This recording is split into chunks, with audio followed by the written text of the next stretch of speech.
Selamat sore buat saudara sekalian. Senang sekali bisa kembali menyapa Anda semua melalui pelayanan ibadah online kami pada hari ini. Dan saudara yang kasih di dalam Tuhan Yesus Kristus, saya percaya semua ada dalam keadaan yang diberkati Tuhan. Saya percaya itu, saudara, sebab kita memiliki Allah yang besar, Allah yang selalu peduli, Allah yang selalu hadir di dalam kehidupan saya dan saudara. Saudara yang kekasih di dalam Tuhan, minggu-minggu ini adalah minggu-minggu yang penuh dengan pengalaman spiritual di hidup kita masing-masing, ya, penuh dengan pengalaman. Mungkin setiap orang berbeda pengalamannya, tapi saya ingin membawa kita untuk mengerti bahwa betapa dahsyatnya lawatan Tuhan di hidup kita, betapa luar biasanya ketika kita belajar untuk mengerti apa yang sedang Tuhan kerjakan di dalam hidup kita semua. Saudara, minggu depan ya kita akan memasuki hari kenaikan, saudara, dan kita akan seperti yang kita lakukan pada tahun-tahun sebelumnya, kita akan melakukan doa sepanjang 10 malam. Dan tadi pagi saya lupa mengingatkan itu kepada jemaat Gold Coast, tapi saya ingin mengajak jemaat Brisbane dan saudara-saudara untuk bergabung bersama kami via virtual prayer meeting, saudara, di kebaktian doa 10 malam. Dan saudara-saudara ini akan digabung dengan gereja Gold Coast, ya. Saudaraku yang kekasih dalam Tuhan Yesus Kristus, mari sore hari ini adalah seperti saya katakan tadi pagi, ini adalah bagian kedua atau lanjutan dari apa yang tadi saya bicarakan pagi tadi, saudara, apa yang menjadi kehendak Tuhan buat kita. Mari saudara, saya ingin kembali membawa kita untuk melihat kembali apa yang kita baca tadi dalam kitab Injil Matius pasal yang ke-6, ayat yang ke-31, 32. Saya tidak membacakan keseluruhannya. Saya hanya ingin mengambil kita melihat pembacaan bagian B dari ayat 6, dari ayatnya yang ke-32. Injil Matius pasal yang ke-6. Alkitab katakan, akan tetapi Bapamu yang di sorga tahu bahwa kamu memerlukan semua itu. Tadi pagi kita bicara bahwa Tuhan memberkati kita dengan semua kebutuhan kehidupan kita.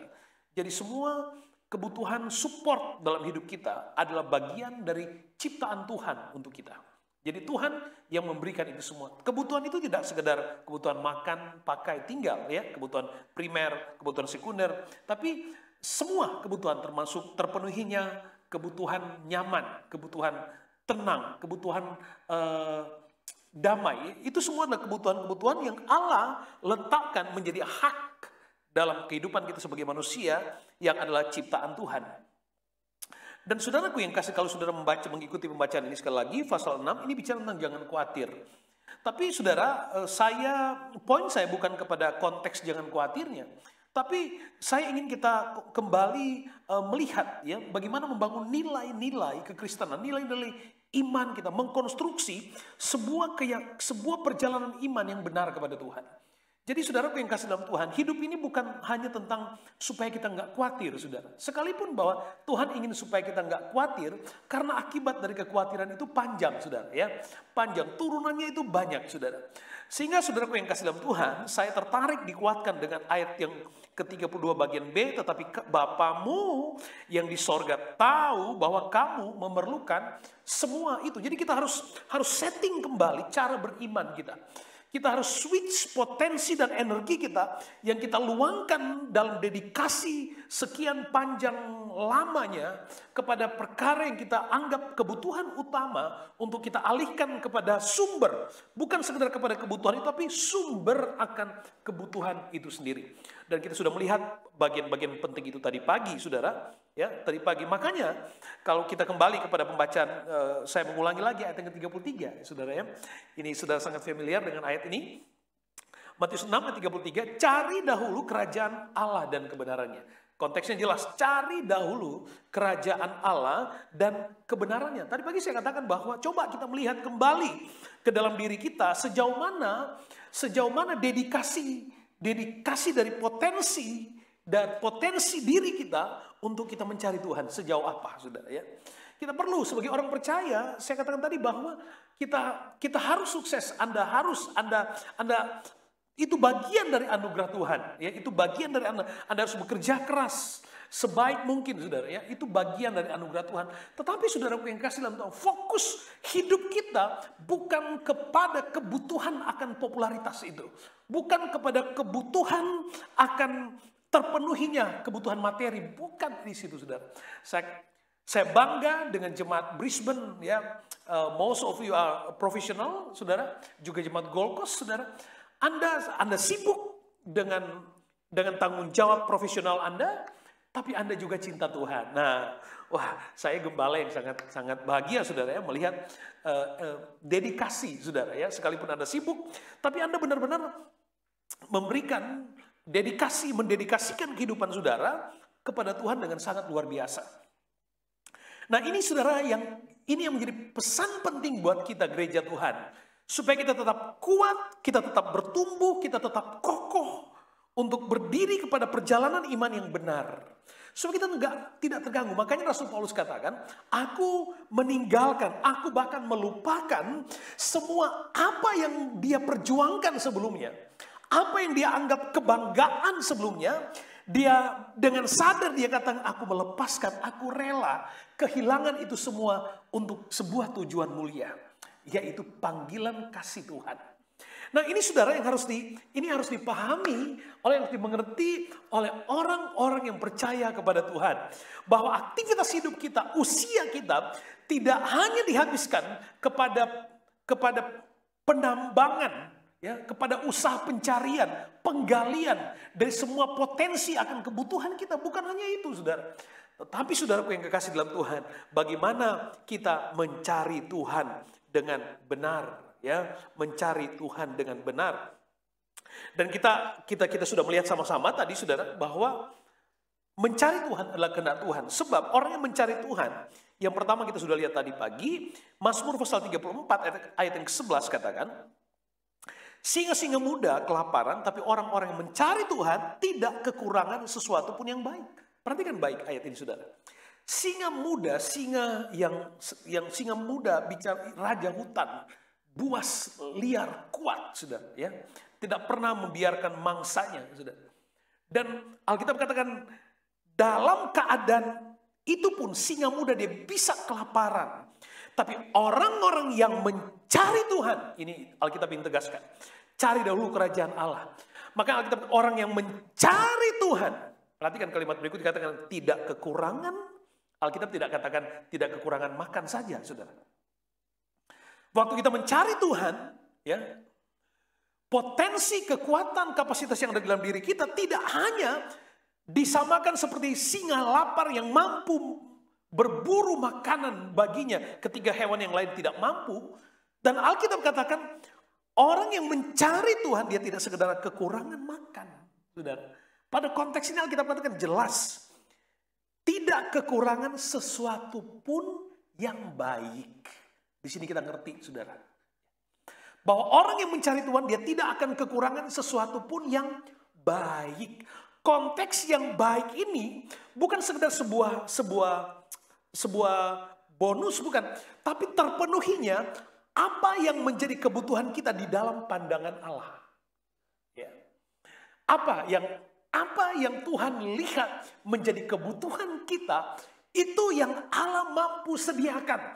Makanya saudaraku yang kekasih dalam Tuhan, Allah tahu, Alkitab kata dalam pembacaan Matius pasal 6 tadi, Tuhan tahu bahwa kita membutuhkan semua itu. Apa yang merampas energi kita selama ini, membuat kita khawatir, saudara, tentang makan, minum, pakai. Tuhan tahu bahwa kita semua membutuhkan itu. Itu bagian dari ciptaan Tuhan. Tapi ketika kita mencari Tuhan, Tuhan tidak sekedar tahu bahwa kita perlu. Tapi Tuhan ingin membawa kita kepada kebutuhan kita. Kepada kebutuhan itu. Supaya kita hidup. Kita menikmati, saudara. Ya, kita mengalami tinggal di dalam kebutuhan ketika Allah menyediakan atau Allah membawa kita pada pengalaman hidup itu. Nah, itu yang pertama, saudara ya.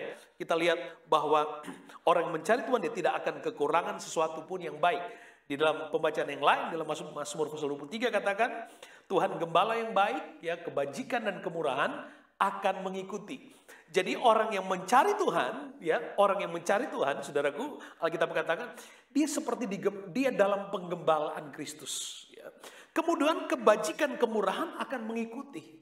Jadi waktu kita ikut Tuhan, maka kebajikan kemurahan itu adalah refleksi dari diri Allah. Kebajikan kemurahan adalah refleksi dari pribadi Yesus. Jadi ketika kita ada dan mengarahkan hidup kita kepada Yesus, maka secara otomatis kebajikan kemurahan itu, segala yang baik itu akan ngikutin, saudara. Akan ngikutin. Karena itu adalah refleksi dari diri Allah sendiri. Kenapa? Karena Bapa itu adalah sumber. Ya, kita memanggil dia Bapa, Abba, Source, sumber. Ya, sumber. Kita lihat ayat yang lain, saudara, ya. Di dalam 2 Tawarikh pasal 15. Ayat yang kedua. 2 Tawarikh pasal 15. Ayat yang 2 katakan begini. Ia pergi menemui Asa dan berkata kepadanya, dengarlah kepadaku, Asa dan seluruh Yehuda dan Benyamin, Tuhan beserta dengan kamu, bila mana, maaf saudara, Tuhan beserta dengan kamu bila mana kamu beserta dengan dia. Bila mana kamu mencarinya, ia berkenan ditemui. Saya suka kalimat ini, saudara. Ia berkenan ditemui olehmu, tetapi bila mana kamu meninggalkannya, kamu akan ditinggalkannya. Bila mana kamu mencarinya, perhatikan saudara, bila mana kamu mencarinya, ia berkenan ditemui olehnya. Allah memberikan dirinya untuk ditemui. Wow. Tapi bila mana kamu meninggalkannya, kamu akan ditinggalkannya. Orang yang mencari Tuhan, saudara. Orang yang mencari Tuhan, Tuhan memberikan dirinya untuk ditemui. Saudara, kalau saudara menambang, saudara menggali, saudara, ya objek yang kita gali itu ada di dalam. Dan itu sepenuhnya tergantung dari usaha kita sampai kita menemukan titik objek yang kita cari itu, saudara. Tapi waktu kita mencari Tuhan, saudara, waktu kita mencari Tuhan ada respons kita, ada respon hati yang tulus mencari Tuhan. Tapi perhatikan baik, waktu kita mencari Tuhan dengan respon hati yang benar, maka di bagian yang lain, di bagian yang dari sisi Allah, dia memiliki respons yang sama. Dia memiliki respon yang sama. Alkitab katakan dia memberikan dirinya untuk ditemui. Jadi saudaraku, Allah tidak diam ketika kita mencarinya. Ketika kita mencari, Allah memberikan, Allah membawa dirinya untuk kita menjumpainya. Jadi kita tidak sepenuhnya menjadi bagian tanggung jawab kita menggali seperti saya katakan tadi. Tapi Tuhan datang kepada kita untuk kita menemukan dirinya. Untuk kita menemukan dirinya. Saudara, kisah tentang Raja Asa, dia Raja Yehuda, saudara yang kasih dalam Tuhan. Alkitab katakan jelas ketika di dalam masa-masa kesukaran. Kalau saudara baca ayat yang keempat dikatakan begini. Ayat yang keempat, 2 Tawarikh. Tetapi dalam kesesakan mereka berbalik kepada Tuhan, Allah orang Israel. Mereka mencarinya dan ia berkenan ditemui oleh mereka. Wow. Saya rindu saudara yang kasih Tuhan, jemaat Tuhan GPD Brisbane. Ya, dan semua Anda yang sedang menyaksikan, mungkin juga jemaat Gold Coast yang sedang menyaksikan. Saudara yang kasih di dalam Tuhan, mari kita mencari Tuhan. Sampai benar-benar kita yakin.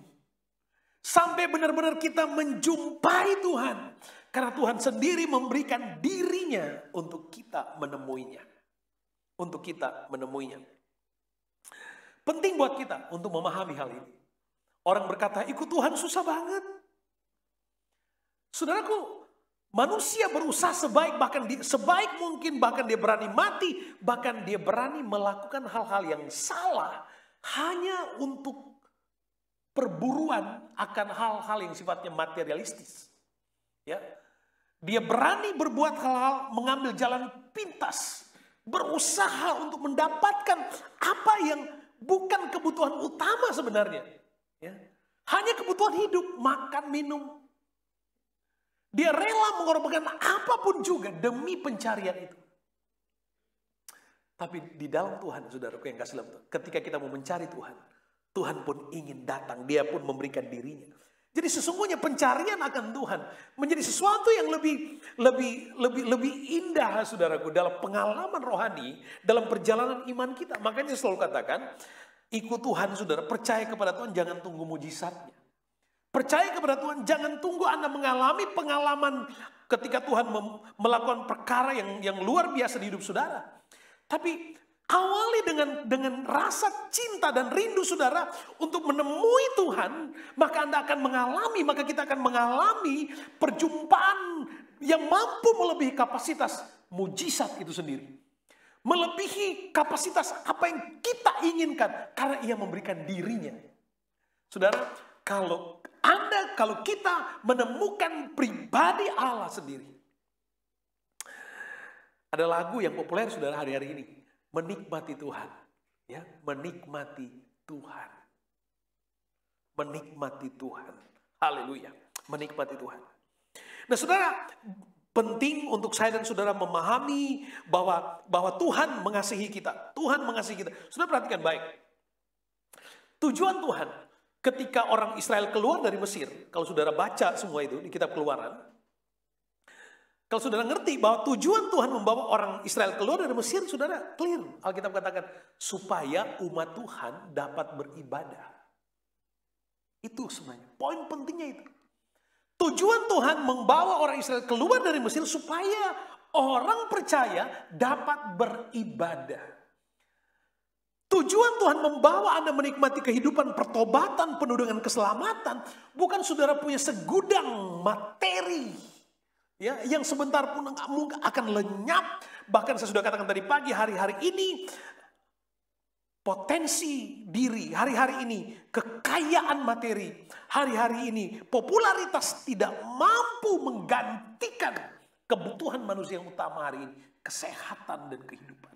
Kita banyak mendengar cerita ketika orang yang memiliki semuanya, dia bisa membeli apa yang tidak mungkin dimiliki oleh banyak orang. Tapi ketika dia sakit, dia nggak bisa membayar. Alkitab jelas katakan, nyawa nggak bisa ditukar dengan harta. Nggak bisa. Sebab perkara tentang kemuliaan Tuhan, saudara, jauh lebih mulia dibandingkan dengan properti apapun. Jauh lebih besar. Saya berkata kepada saudara, kehidupan jemaat Tuhan, saya kagum, saya bangga sebagai gembala saudara. Melihat prestasi profesional saudara yang luar biasa. Tapi bersamaan dengan itu Anda melayani Tuhan dengan dedikasi yang luar biasa. Dengar, Tuhan tidak akan tinggal diam. Itu adalah dedikasi dari perjalanan imanmu. Allah sedang mengangkatmu bukan hanya sekedar menjadi kepala, bukan sekedar menjadi tinggi di atas raja-raja, tapi Tuhan sedang membawa Anda kepada dimensi spiritual yang tidak pernah mungkin dapat Anda temukan dan miliki dan diberikan oleh dunia ini. Haleluya. Itu melampaui sekedar sukses, melampaui sekedar berhasil. Itu melampaui sekedar mujizat, sebab diri Allah sendiri yang diberikan kepada kita. Jadi saudara yang kasih dalam Tuhan, Anda datang kepada Tuhan. Saudara, kita nggak akan pernah dewasa kalau kita berhenti dalam kemanjaan. Kita selalu berkata, Tuhan itu penuh kasih dan belas kasihan. Lalu kemudian kita menuntut sepenuhnya supaya Tuhan mengambil alih kerja kita, mengambil alih semuanya. Kita meminta supaya Tuhan turun tangan atas semua persoalan. Padahal itu bukan bagiannya Tuhan. Itu adalah bagiannya kita. Mencari Tuhan adalah bagian kita. Berapa banyak kekristenan yang mempersalahkan Tuhan ketika keadaan yang worse mungkin. Dia mulai menuding kepada Tuhan. Tuhan, di mana engkau? Minggu yang lalu saya bicara tentang Tuhan tidak pernah terpengaruh dengan persoalan. Enggak pernah. Di tengah badai Alkitab katakan Tuhan tidur tuh. Tuhan tidur. Bahkan ketika perahu penuh dengan air, Tuhan tidur, saudara. Nanti ketika murid berkata, Guru, apakah engkau enggak peduli kalau kita binasa? Tuhan bangun bukan karena goncangan, bukan karena badai. Tuhan bangun karena ada seruan. Karena ada orang yang berseru kepada Tuhan. Dan saudaraku, hukum alam gak bisa berbuat apa. Kenapa? Karena Allah yang menciptakan. Jadi saudaraku yang kasih, mencari Tuhan adalah menemukan pribadi Allah yang menciptakan alam semesta. Yang tidak pernah terpengaruh dengan persoalan hidup kita. Gak pernah. Mencari Tuhan bukan untuk membuat Tuhan lebih mulia, bukan. Supaya kita dapat menikmati dan mengerti, supaya bangunan rohani kita, iman kita benar kepada Tuhan. Supaya kita punya konsep beriman yang benar kepada Tuhan. Supaya kita nggak sekedar pakai iman kita untuk sukses. Kita nggak sekedar pakai iman kita untuk apa yang kita pikir kita mau. Tapi kita menjalani pengalaman iman itu untuk sebuah tujuan mulia. Seperti yang saya katakan tadi, Paulus katakan, aku rela, aku meninggalkan, aku lupakan semua prestasiku, propertiku. Sekali lagi, bukan tidak boleh. Silakan miliki kalau Anda punya kesempatan. Sebab potensi, kesempatan, karir itu anugerah. Silakan, harus saudara. Tapi yang terpenting dalam perjalanan iman kita adalah bagaimana kita menemukan Tuhan. Mencari Tuhan. Dan ketika kita mencari Tuhan, membiarkan, memberikan dirinya untuk ditemui oleh kita. Ulangan pasal 4, ayat yang ke-29 katakan begini. Dan baru di sana engkau mencari Tuhan Allahmu dan menemukannya. Asal engkau menanyakan Dia dengan segenap hatimu dan dengan segenap jiwamu. Bagaimana kita mencari Tuhan? Bagaimana kita mencari Tuhan? Anda punya definisi yang clear tentang diri Anda. Apa atau bagaimana Anda memaksimalkan usaha dan niat saudara mencari Tuhan? Saya selalu katakan kepada jemaat, kepada Anda semua, bahwa kalau kehidupan rohanimu, kalau soal beribadah saja sudah Anda bermasalah. Jangan minta macam-macam dulu sama Tuhan. Kalau soal ibadah aja Anda bermasalah. Kalau soal berdoa aja Anda masalah dengan itu. Bagaimana mungkin Anda menuntut Allah mengerjakan yang besar dalam hidupmu? Jelas Alkitab katakan cari Tuhan. Dan itu adalah tanggung jawab kita. Mencari adalah tanggung jawab. Ketika kita mencari, maka Tuhan datang menemui kita. Dan Alkitab katakan, maka Tuhan akan menambahkan semuanya.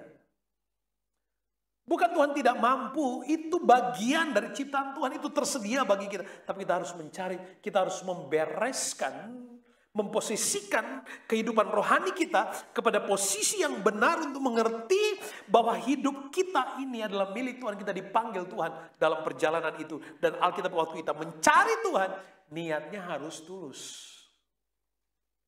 Berapa banyak kekristenan yang gagal beriman kepada Tuhan karena niat motivasi, interestnya yang berbeda. Sudah, ya. Bagaimana kita memaksimalkan ya, keinginan kita untuk menemui Tuhan? Haleluya. Bagaimana cara supaya kita mampu di dalam kapasitas rohani kita berjalan maju sampai Tuhan melihat kita dan Tuhan tertarik untuk menemui kita. Dalam perumpamaan anak yang hilang. Kenapa Alkitab mungkin sudah berkata begini. Kenapa Bapak nggak cari aja sih waktu anak itu hilang? Kenapa Bapak punya kapasitas, dia punya kemampuan untuk mencari anak yang hilang? Tentu saja Bapak mampu mencari, bahkan menemukan dan memaksanya untuk pulang. Tuhan mampu, Bapak mampu memaksanya untuk pulang. Tapi Bapak tidak melakukan itu. Kenapa? Karena kalau saja dia memaksanya dia pulang, maka ketulusan, kemandirian, kedewasaan itu nggak terbangun. Nggak terbangun. Ada saat-saatnya dalam perjalanan hidup rohani kita. Sepertinya Allah diam, bukan Tuhan nggak sayang. Supaya kita belajar untuk murni, tulus, punya niat datang kepada Tuhan.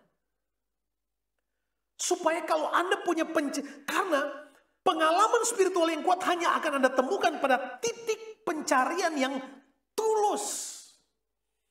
Bagaimana mungkin kita mengharapkan mujizat yang besar, tapi kita tidak memiliki niat untuk mencari Tuhan dengan Alkitab katakan, bagaimana mencari Tuhan dengan segenap hatimu, dengan segenap jiwamu. Itu yang ingin Tuhan beri bawa untuk kita ngerti, saudaraku yang kekasih dalam Tuhan. Tuhan diam, bukan Tuhan gak sayang.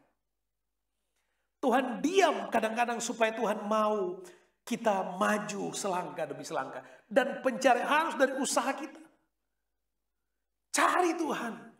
Kita nggak mungkin bertumbuh dewasa kalau kita hanya mengharapkan menikmati kehidupan dalam kemanjaan. Nggak bisa, saudara. Tuhan tertarik kepada pribadi-pribadi yang mau mencari Tuhan. Dan Tuhan memberikan dirinya untuk ditemui. Mencari Tuhan.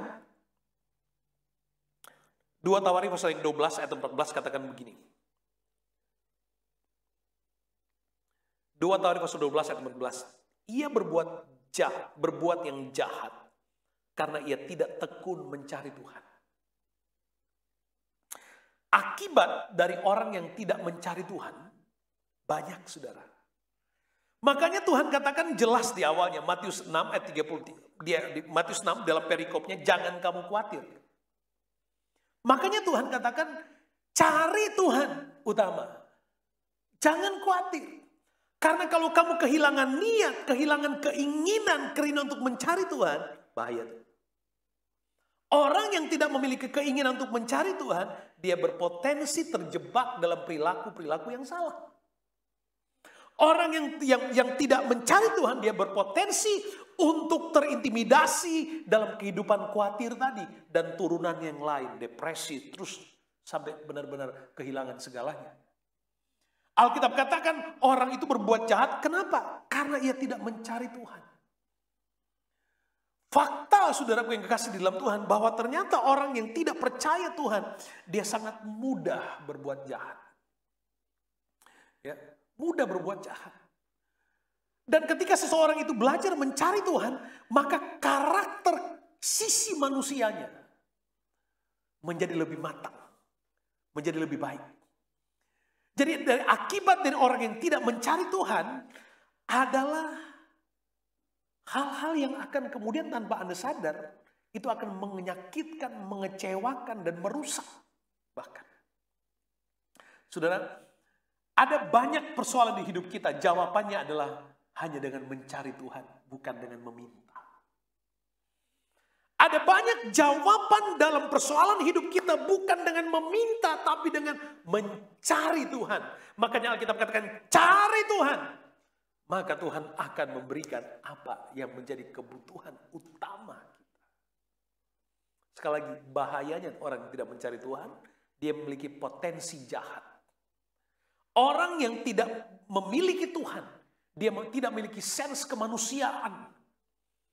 Dia hanya akan memandang manusia yang lain dengan sama seperti sesuatu yang tidak berharga yang dengan mudah bisa dihilangkan nyawanya, disakiti dan seterusnya. Penting untuk kita memahami, Tuhan ingin mengajar kita bahwa hidup kita ini harus bertumbuh kepada pengalaman rohani. Mari saudara, poin penting yang ingin saya bangun buat kita pada minggu ini adalah membangun nilai-nilai rohani sebagai kebutuhan utama dalam perjalanan iman kita. Membangun nilai-nilai rohani, meletakkan nilai-nilai rohani itu dalam diri kita supaya kita bisa mandiri dengan baik. Saudara yang kekasih, kalau saudara cari Tuhan, bukan gembala, bukan pendetanya yang senang. Anda yang puas secara spiritual.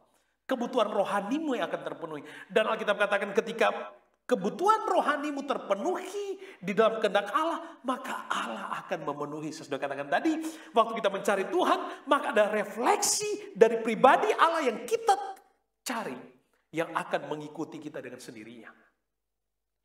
Saudara, saya ingin membawa kita pada sebuah kisah, 2 Raja-Raja pasal 7. 1 Raja-Raja pasal 17. Ayat 13, cerita tentang Elia dan Jana Safat.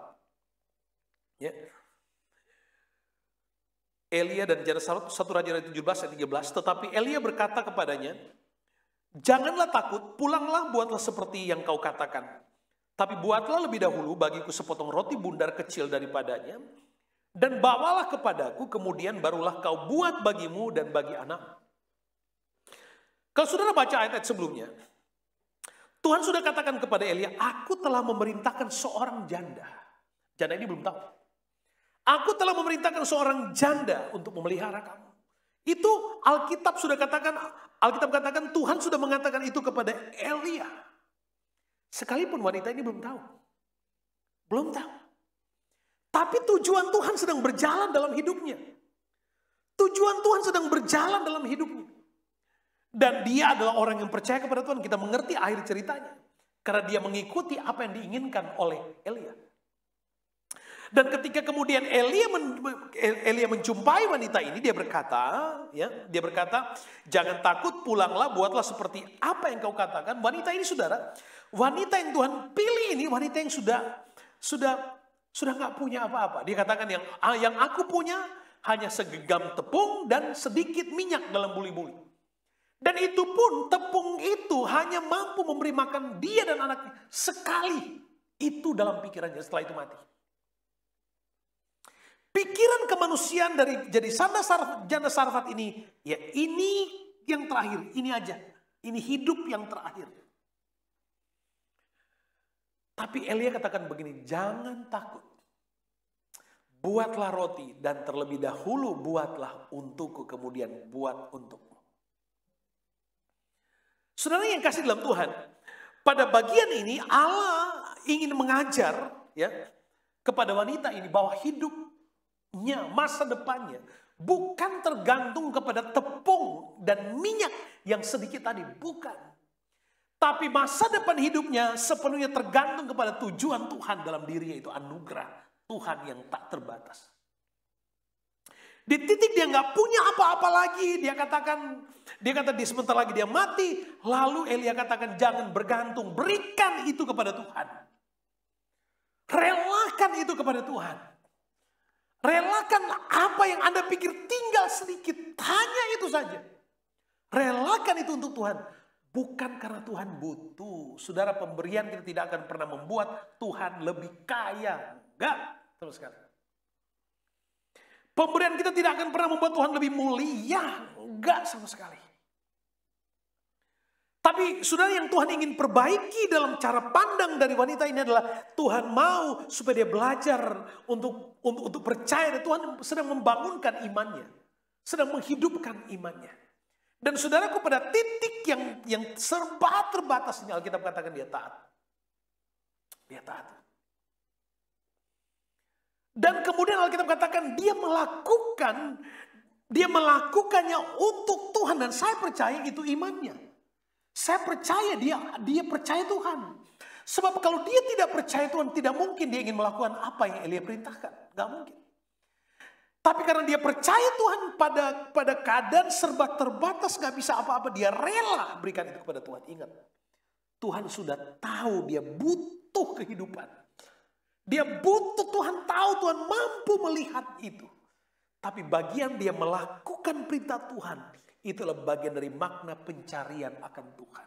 Dengan rela secara tulus. Dan kita semua tahu akhir cerita ini. Ketika dia melakukan itu,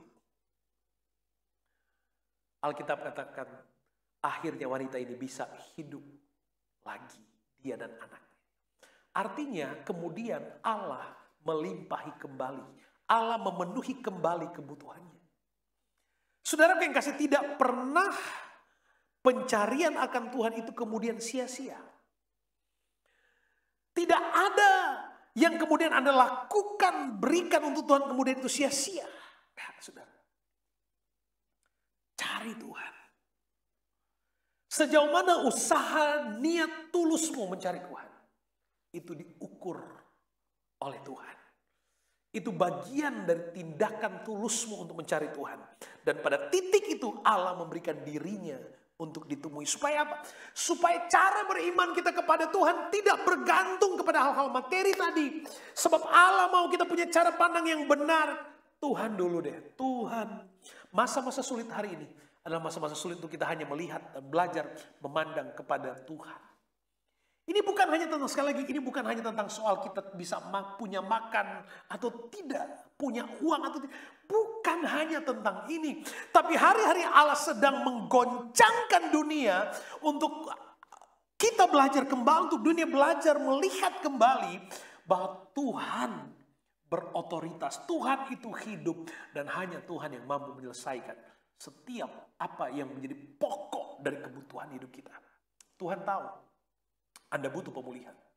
Tuhan tahu Anda butuh apa yang Anda sedang cari hari ini. Tuhan tahu pekerjaanmu, bisnismu, keluargamu, prestasi Tuhan. Tuhan mampu mengerti, Tuhan mampu melihat itu. Tapi kita harus cari Tuhan untuk bisa mengalami itu semua. Dengan segenap hati. Alkitab, dengan segenap hati. Yesus sempat menegur seorang kaya di dalam Injil Lukas pasal 18 ayat 22-23. Seorang kaya datang kepada Tuhan yang berkata bagaimana supaya bisa hidup kekal. Yesus katakan, lakukan firman Tuhan. Dan dia katakan, sejak muda aku sudah melakukan semua itu. Lalu ayat 22 Injil Lukas pasal 18.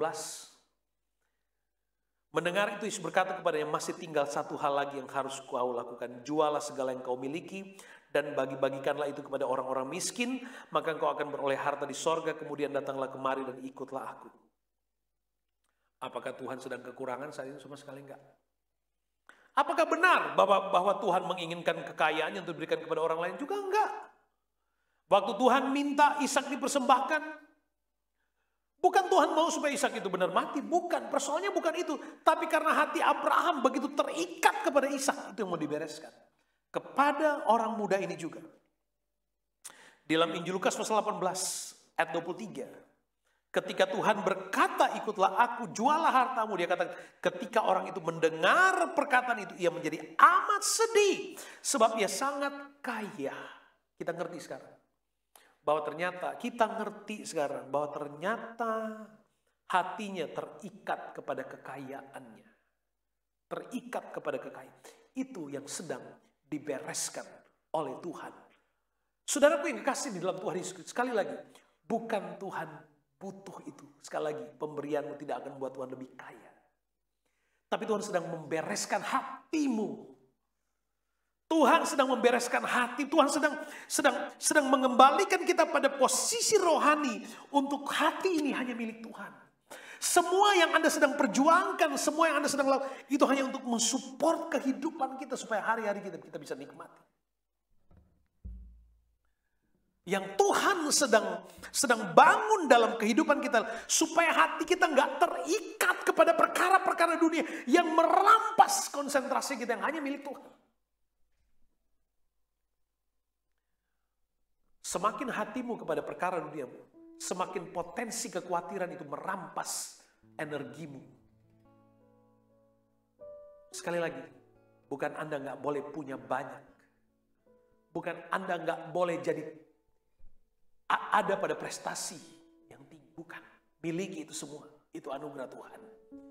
Jika Anda mampu bekerja keras dan silahkan, itu baik sudah. Dengan itu pun Anda bisa melayani Tuhan. Tapi kalau hatimu melekat kepada perkara-perkara seperti itu. Seperti orang muda yang kaya.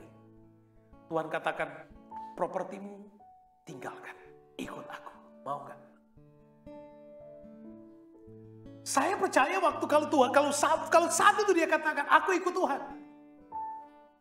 Saya percaya Tuhan juga gak akan ngambil propertinya, enggak. Tapi hatinya, makanya waktu Tuhan katakan begitu, hatinya sangat sedih. Karena apa, saudara? Karena dia begitu terikat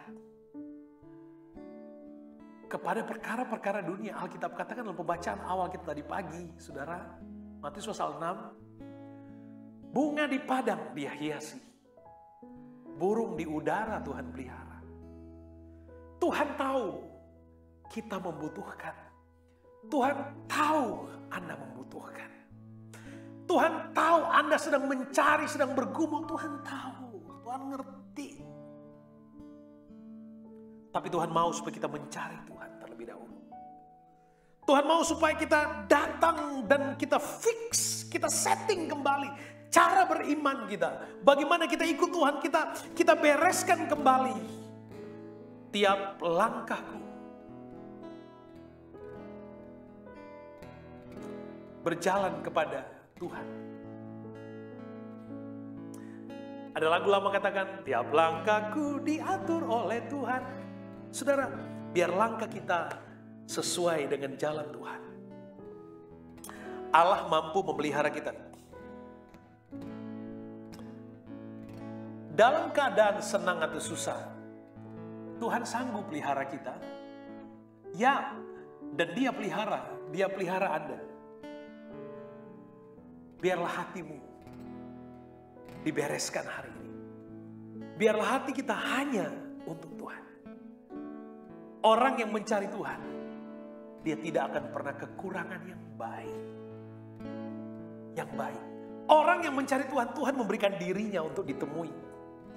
Semakin Anda mencari Tuhan, semakin jauh Anda dari karakter-karakter yang rusak. Semakin Anda mencari Tuhan, maka banyak kali kita melihat orang yang mencari Tuhan, tiba-tiba dia berubah. Kenapa? Karena dia mencari Tuhan. Tuhan mengerti, Tuhan melihat, Tuhan mampu, Tuhan hadir. Hari ini, minggu-minggu ini, di suasana hari ini, ayo cari Tuhan. Cari Tuhan, cari Tuhan, cari Tuhan. Temukan niat yang tulus di hidupmu. Temukan cara pencarian yang benar di hidupmu. Untuk Tuhan memberikan pengalaman baru dalam hidup kita. Dia pelihara